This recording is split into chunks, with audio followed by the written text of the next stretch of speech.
तो श्री राम की जो लीला है, उनका जो गुणगान है रामचरितमानस के आखिरी कुछ चैप्टर्स में बहुत सुंदर हुआ है कि वहाँ पर बेसिकली काकभूषुंडी और जो गरुड़ जी हैं उनके बीच में संवाद चल रहा है। तो गरुड़ जी जो है कुछ सवाल पूछते हैं उनसे, तो 7 सवाल पूछते हैं। तो 7 सवाल क्या है? पहला सवाल यह है कि सबसे बेहतरीन रूप भला कौन सा है। दूसरा है सबसे बड़ा कष्ट क्या है। तीसरा है कि सबसे बड़ा आनंद क्या है। चौथा ये कि संतों के क्या क्या स्वभाव होते हैं। और उसका 5वां दुष्टों के क्या क्या स्वभाव होते हैं।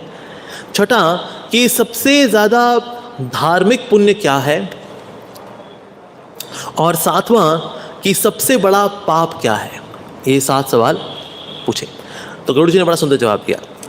तो काकभूषुंडी जी ने बड़ा सुंदर जवाब दिया। उन्होंने कहा कि जो सबसे सुंदर रूप है वो है मनुष्य रूप, क्योंकि इस मनुष्य रूप में राम जी की भक्ति संभव है। इस मनुष्य रूप में राम जी के बारे में श्रवण हो सकता है। ये मनुष्य रूप ही है जिसमें कि भोग करके व्यक्ति नरकों में भी जा सकता है, पाप करके जो है नरक में जा सकता है, और चाहे तो पुण्य करके स्वर्ग जा सकता है। और अगर इसी मनुष्य जीवन में अगर कोई वाकई में समझदार है तो अपनी बुद्धि का प्रयोग करके, अपने विवेक का प्रयोग करके वो प्रभु के धाम भी जा सकता है, साकेत धाम भी जा सकता है। तो इससे संसार में जितने भी रूप हैं उनमें सर्वश्रेष्ठ रूप है ये मनुष्य रूप। और जितना ये महान है उतना अधिक ये दुर्लभ भी है। बड़ी कठिनाई से मिलता है ये मनुष्य रूप। लेकिन क्योंकि व्यक्ति जो है पशुमय जीवन में जीता आ रहा है, तो इसीलिए ज़्यादातर लोग इस मनुष्य जीवन को भी पशु की तरह जीते हुए बिता देते हैं। लेकिन सबसे सुंदर जो है, सबसे महत्वपूर्ण जो अगर कोई रूप है तो ये मनुष्य रूप है। इसमें श्री राम जी की भक्ति संभव है। इसीलिए दूसरों ने बताया कि ना सबसे बड़ी मिजरी, सबसे बड़ा कष्ट क्या है। तो फिर काकभूषुंडी जी कहते हैं सबसे बड़ा कष्ट है निर्धनता। हरि भक्ति की निर्धनता ये सबसे बड़ा कष्ट है। हरि भक्ति की जब निर्धनता होगी, ऐसा व्यक्ति जो है भले उसके पास ऐश्वर्य हो, वैभव हो, यानी निर्धन नहीं है भाई रूप से देखा जाए, लेकिन फिर भी ऐसा व्यक्ति दुख में अपना जीवन बिताएगा। इवन उसकी खुशियों के अंदर भी दुख होंगे। दुख में तो दुखी होगा ही होगा, इवन सुख के अंदर भी कभी भी दुखी हो जाएगा वो। तो इसलिए ऐसा व्यक्ति जो कि निर्धन है हरि भक्ति से, ऐसा व्यक्ति जो है सबसे ज्यादा दुखी रहेगा। भले ही को तपस्या कर ले, यज्ञ कर ले, दान कर ले, व्रत रख ले, वैराग्य कर ले, या जीव दया कर ले, जो भी कर ले, लेकिन अगर वो श्री राम के प्रति उन्मुख नहीं है तो उसका जीवन दुर्भाग्यशाली है। और यदि उसका मन, उसका हृदय, उसकी चेतना, उसकी भावनाएं राम के प्रति उन्मुख है, उसका जीवन जो है सौभाग्यशाली, उसके जीवन में आनंद रहेगा। तो सबसे बड़ा जो कष्ट है वो है निर्धनता हरि भक्ति की। फाइनेंशियली नहीं, तो सारे साधु संत बड़े दुख में ही रहते थे, तो निर्धन होते हैं तो, लेकिन हरि भक्ति की निर्धनता ये सबसे बड़ा दुख है वास्तव में। अच्छा, तो ये दुख आता कैसे है? संतों के संग से दूर रह करके ये निर्धनता आती है। तो जो व्यक्ति संतों से दूर है, साधु संतों से दूर है, ऐसा व्यक्ति के जीवन में दुख ही रहेगा। सबसे बड़ा दुख अगर लेना है तो संतों से दूर चले जाओ। तो तीसरा सवाल है कि फिर अच्छा दुनिया में सर्वश्रेष्ठ प्लेजर क्या है? तो वहां पर फिर काकभूषुंडी जी कहते हैं कि सबसे बड़ा प्लेजर, सबसे बड़ा आनंद है हरि के भक्तों के संग में रह करके हरि की भक्ति को विकसित करना। ये वास्तव में सबसे बड़ा आनंद है संसार में। और ये आनंद ऐसा है जो कि ठहरता है, और ये आनंद ऐसा है जो कि बढ़ता रहता है, बढ़ता रहता है, बढ़ता रहता है। तो ये सबसे बड़ा आनंद है कि हरि के भक्तों के संग में रह करके हरि की चर्चा करना और हरि से प्रीति बढ़ाना, ये सबसे बड़ा आनंद है वास्तव में। इसी का उल्टा क्या है? हरि के भक्तों से दूर जाना और हरि की भक्ति से निर्धनता, ये सबसे बड़ा दुख है। तो ये तीसरा सवाल हो गया। फिर चौथा सवाल था कि संतों के क्या क्या व्यवहार होते हैं। तो उन्होंने कहा सबसे बड़ा जो संतों का व्यवहार है, जो उनका इनहेरेंट गुण होता है, वो है दूसरों पे दया। जो दूसरों के लिए जीते हैं। एक ऐसा पेड़ जिसमें कि जड़ी बूटियां उगती हैं, जिसकी छाल भी दूसरों को फायदा देती है, तो ऐसा पेड़ जो अपनी छाल से भी दूसरों को लाभ देता है, अपनी लकड़ी से भी दूसरों को फायदा देता है, अपनी छांव से भी लोगों को फायदा देता है, और उसके बाद कट करके भी लोगों को फायदा देता है। ऐसे होते हैं हरि के भक्त, ये उनका स्वभाव होता है।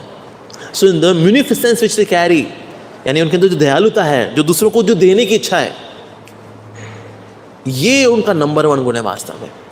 तो उनके पास हरि भक्ति का गुण होता है, उस हरि भक्ति के गुण को लेकर के वो सबको बांटते हैं, श्री राम की भक्ति को लेकर के और बांटते हैं। ये संतों का स्वभाव होता है वास्तव में। बड़े सहनशील होते हैं वो, उनके ऊपर आरोप लगते हैं, लोग उनकी निंदा करते हैं, लेकिन फिर भी सबको सहते हुए वो औरों का कल्याण करते हैं। जो खुद जलते हैं तपस्या में औरों के लिए, वो संत होते हैं। जो दूसरों को लेकर के चिंता में जलते हैं, वो संत होते हैं।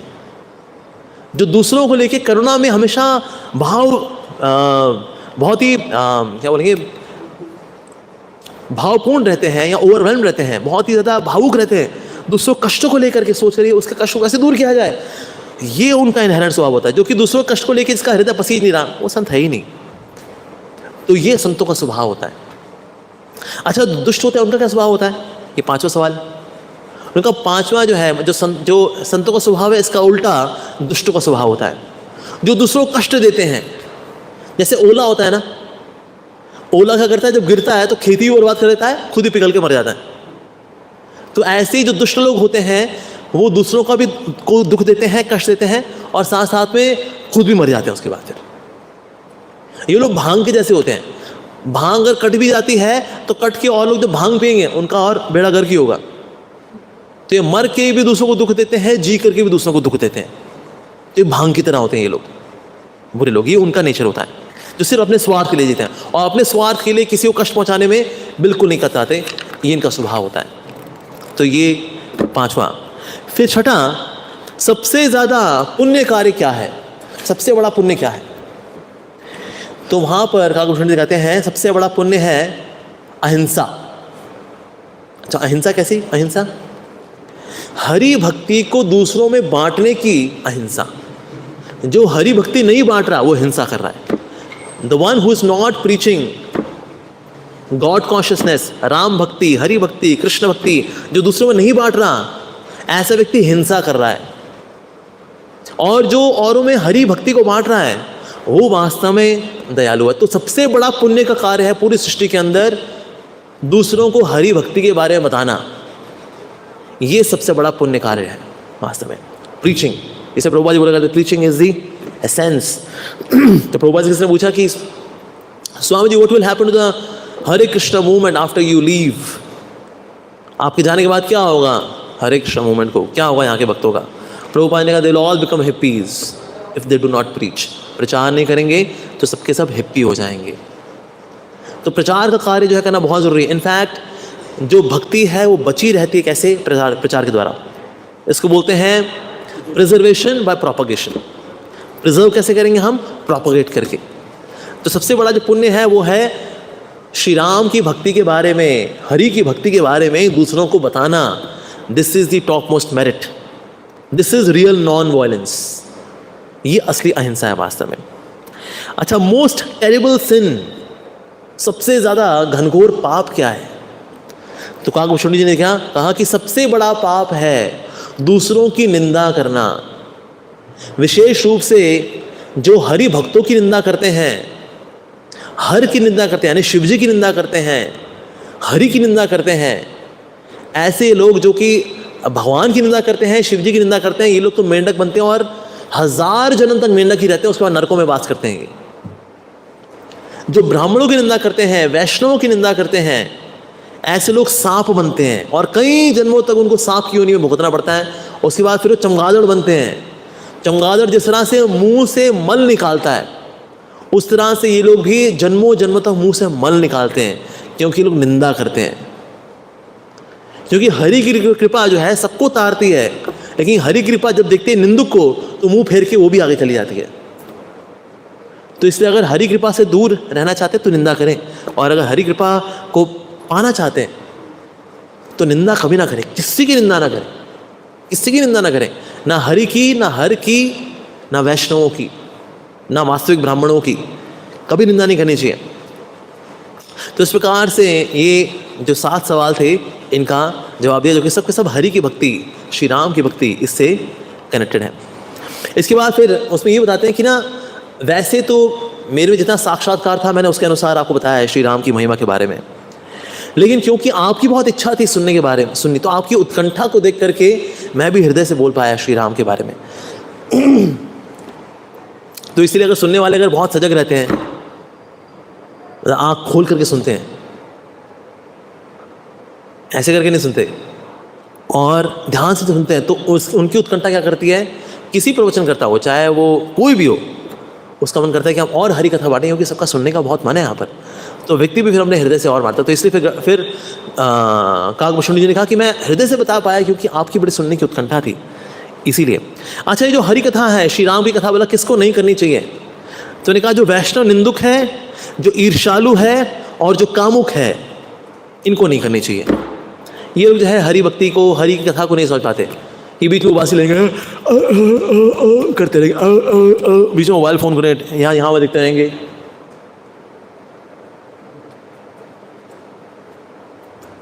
पत्ते को देख लेंगे, फूल को देख लेंगे, पंखे को देख लेंगे, एसी को देख लेंगे, दीवार को देख लेंगे, लेकिन हरि कथा में एब्जॉर्ब नहीं हो पाते ये, because of their desire for sense gratification. तो इसीलिए ये जो कामुक जो लोग हैं वो भी हरि भक्ति को एब्जॉर्ब नहीं कर पाते। कौन है जो वाकई में आशीर्वादित है? आशीर्वादित वो हैं, हर व्यक्ति, ऐसा व्यक्ति जिसका संग भक्तों के साथ हो गया है, उसके जीवन में वाकई में प्रभु का आशीर्वाद है। ऐसा समय आशीर्वाद से भरा हुआ है जिसमें साधु संग है। ऐसा जन्म आशीर्वाद से युक्त है जिसमें वैष्णव का संग है। और ऐसा परिवार आशीर्वादित है जिसमें श्री राम का भक्त, हरि का भक्त जन्म लेता है, वो आशीर्वादित है। ऐसा तो वैसे तो कोई सोचे कि मैं दान से, तपस्या से, यज्ञ से, वैराग्य से मैं मुक्ति प्राप्त कर लूँगा, तो तुलसीदास जी बता रहे हैं कि ना, ये सब करके ना मुक्ति प्राप्त होती नहीं है। मुक्ति प्राप्त सिर्फ श्री राम की कृपा से ही प्राप्त होती है। और जो श्री राम की कृपा प्राप्त करेगा उसको मुक्ति प्राप्त होगी, अन्यथा बाकी वो सब कर ले। ये सब करने का तो फायदा है, जप, तप, वैराग्य, व्रत, जीव दया, दान, यज्ञ इत्यादि। इसका लक्ष्य ये है कि हरि के चरणों में, राम जी के चरणों में प्रीति हो जाए, कि राम जी के चरणों में प्रीति हो जाएगी तो फिर राम जी के आशीर्वाद से फिर हमको मुक्ति मिल जाएगी, ठाकुर जी के चरणों में हमारा अनुरक्ति हो जाएगी।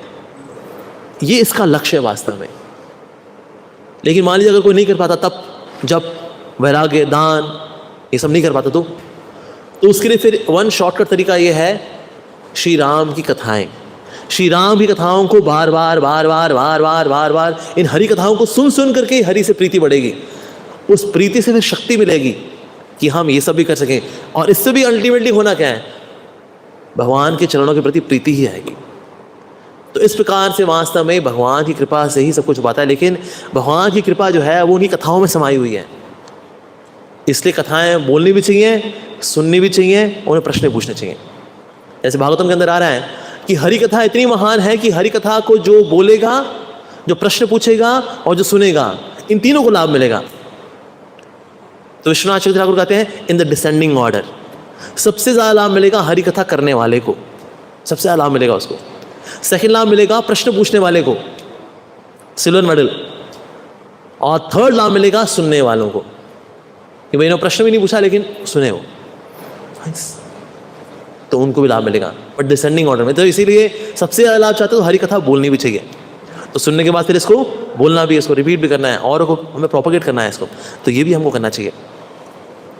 प्रश्न ही पूछना चाहिए, ऐसा नहीं प्रश्न पूछने का जिम्मेदारी सिर्फ जयद्वारका प्रभु का ही है, और भक्तों को भी प्रश्न पूछने चाहिए। वी शुड टेक इंस्पिरेशन कि जयद्वारका प्रभु ऑलवेज इज लिसनिंग नाइसली, तो उसके बाद फिर प्रश्न पूछते हैं, राइट। तो हमें फिर प्रश्न भी पूछने चाहिए और साथ में ध्यानपूर्वक सुनना भी चाहिए। ऐसा तो ये जब करेंगे तो फिर हम हरि कथा का वो लाभ उठा पाएंगे। तो ये गंगा की तरह है, गंगा के टच में जो भी आए उसका लाभ होता है।